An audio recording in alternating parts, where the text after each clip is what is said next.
Có một kiểu phụ nữ sau ly hôn không quay lại với anh, nhưng cũng không để anh rời đi thật sự. Cô ấy vẫn hỏi anh ăn chưa? Công việc dạo này ổn không? Nếu cần gì cứ nói với em.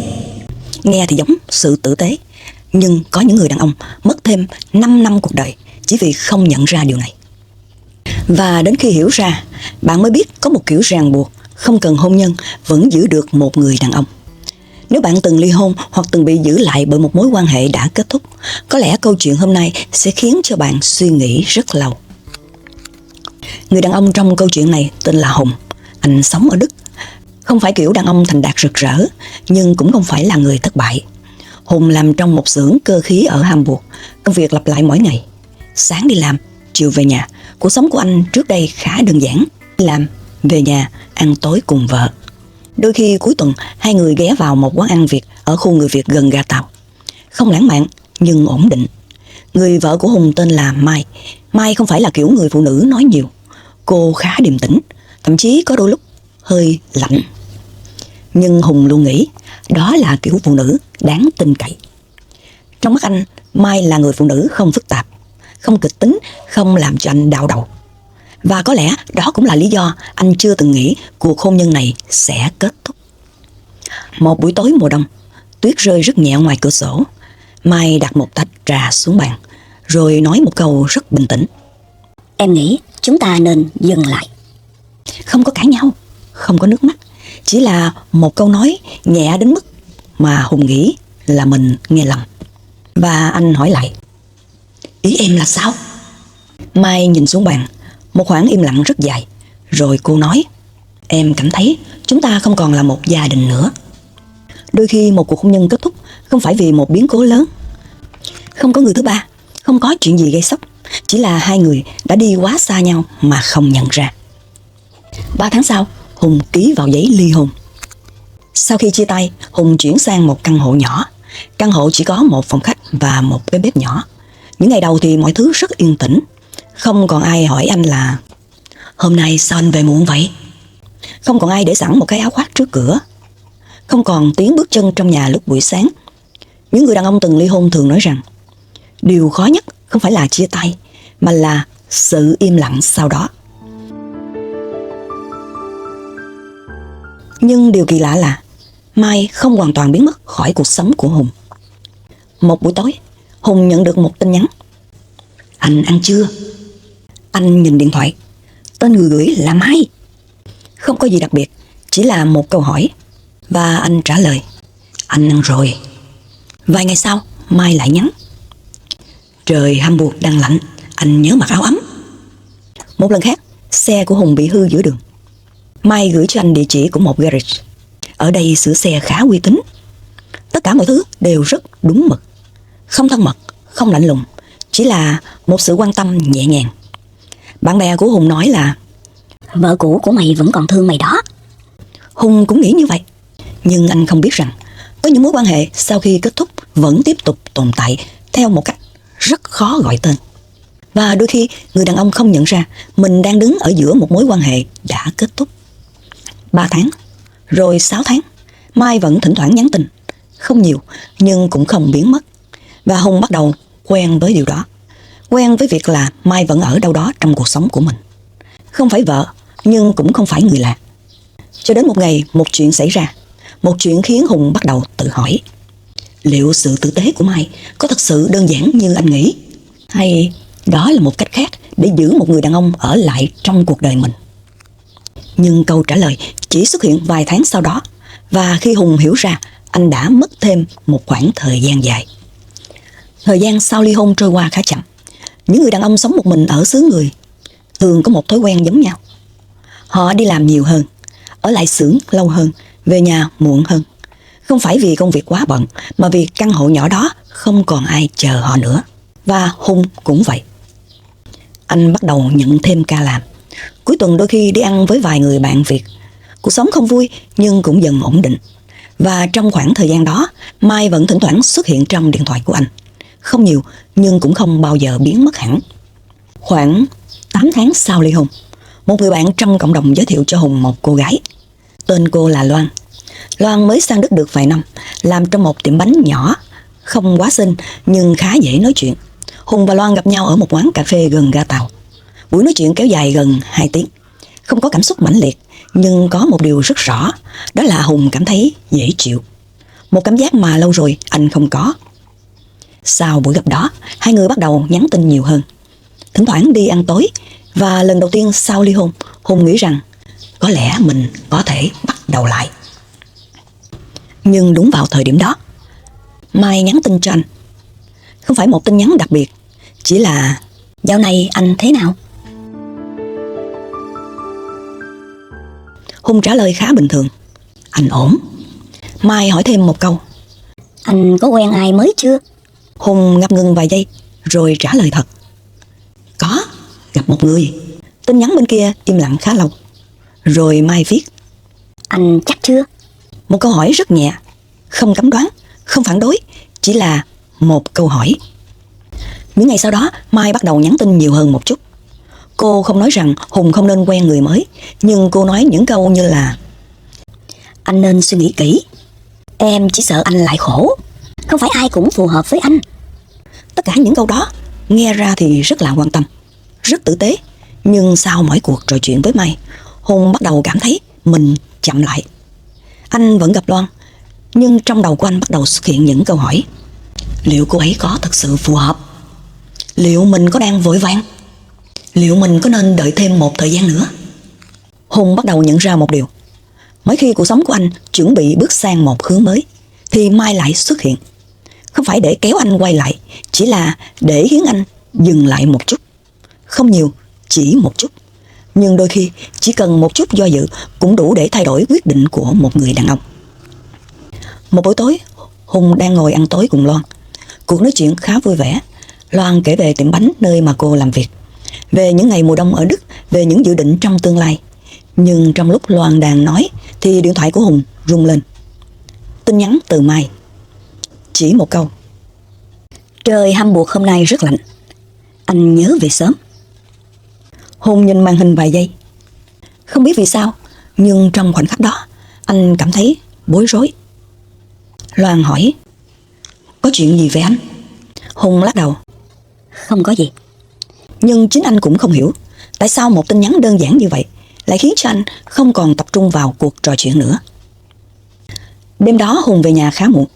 Anh ngồi một mình trong căn hộ nhỏ, nhìn điện thoại, nhìn lại những tin nhắn của Mai. Không có câu nào đặc biệt, không có lời nào giữ anh lại. Nhưng tất cả những điều đó khi ghép lại với nhau tạo thành một cảm giác rất khó gọi tên. Anh vẫn đang thuộc về một phần cuộc sống của Mai, dù họ đã ly hôn. Đêm đó, Hùng tự hỏi một câu hỏi mà nhiều người đàn ông sau ly hôn có lẽ cũng từng nghĩ tới. Nếu một người phụ nữ không muốn quay lại với anh, vậy tại sao cô ấy vẫn ở lại trong cuộc sống của anh theo cách này? Và nếu cô ấy thực sự chỉ tử tế, tại sao mỗi khi anh chuẩn bị bước tiếp, cô ấy lại xuất hiện đúng vào thời điểm đó? Hùng không có câu trả lời.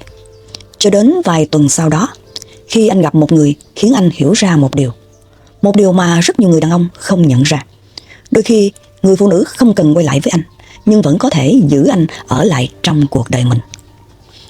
Vài tuần sau buổi tối đó, Hùng gặp một người quen trong cộng đồng người Việt. Tên anh là anh Tuấn. Tuấn lớn hơn Hùng gần 10 tuổi. Anh sống ở Đức đã hơn 20 năm. Hai người gặp nhau trong một quán phở nhỏ gần khu chợ người Việt. Quán không đông, trời bên ngoài khá lạnh. Sau vài câu hỏi thăm bình thường, Tuấn nhìn Hùng khá lâu. Rồi anh hỏi một câu: Dạo này em thế nào? Hùng cười nhẹ: Cũng bình thường. Nhưng những người đàn ông từng sống lâu ở xứ người thường có một khả năng rất đặc biệt. Họ nhìn vào ánh mắt người khác và biết ngay người đó có đang ổn hay không. Tuấn không hỏi thêm về công việc. Anh hỏi một câu khác: Em còn liên lạc với vợ cũ không? Hùng hơi bất ngờ, nhưng anh vẫn gật đầu: Thỉnh thoảng. Tuấn đặt đũa xuống rồi hỏi tiếp một câu nữa. Một câu khiến Hùng phải suy nghĩ rất lâu: Cô ấy giúp em hay đang giữ em lại? Hùng im lặng, không phải vì anh không muốn trả lời, mà vì anh không biết phải trả lời như thế nào. Nếu nói Mai đang giữ anh lại thì không đúng.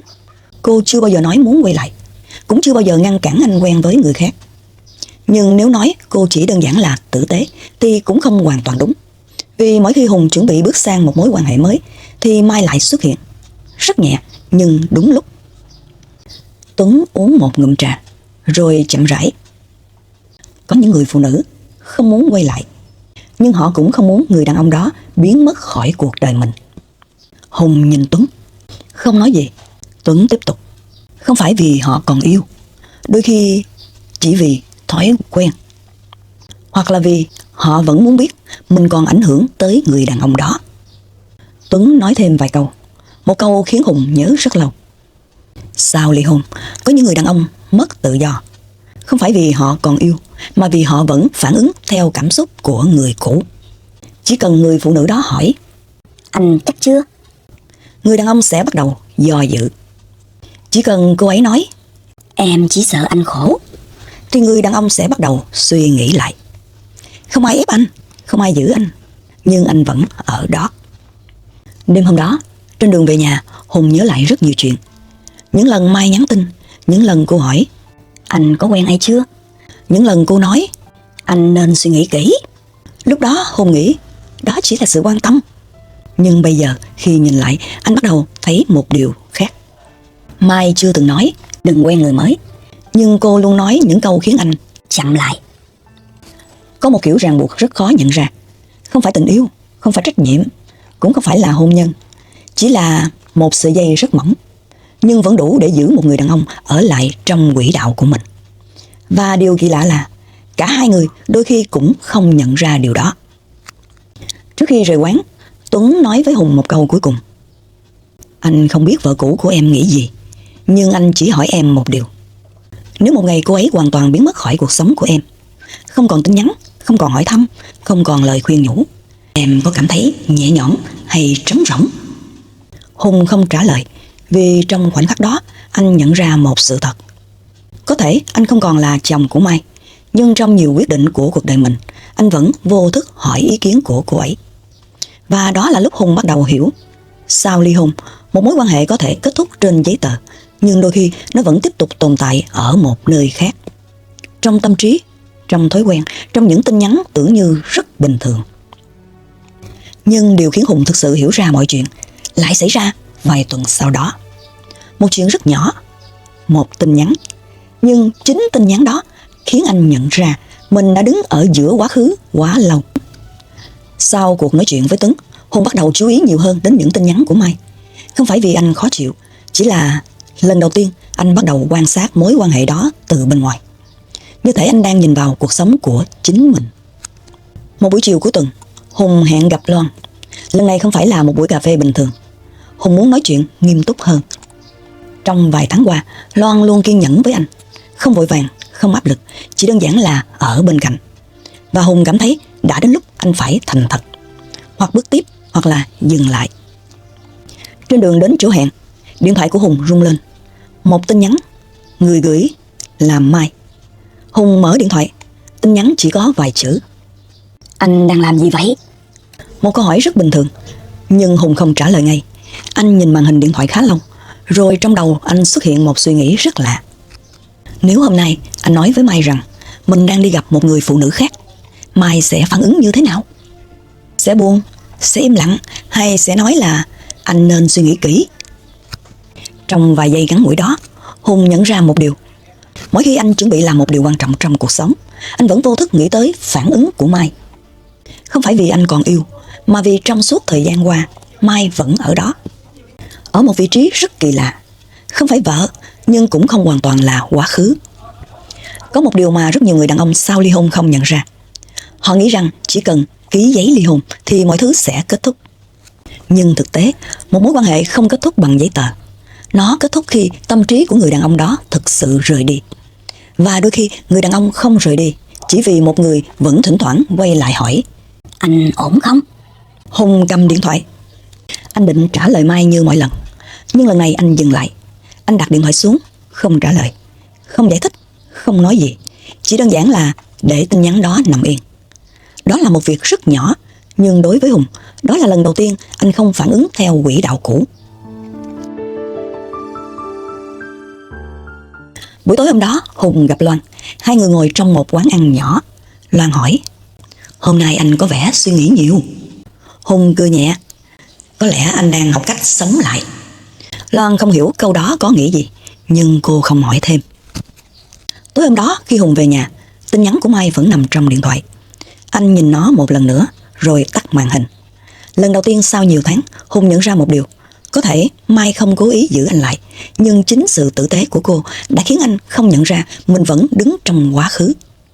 Và đôi khi để bước sang một cuộc sống mới, người đàn ông phải học cách không phản ứng nữa, không giận dữ, không cắt đứt, chỉ là không quay lại vị trí cũ. 3 ngày sau buổi tối đó, Mai nhắn cho Hùng một tin nhắn khác.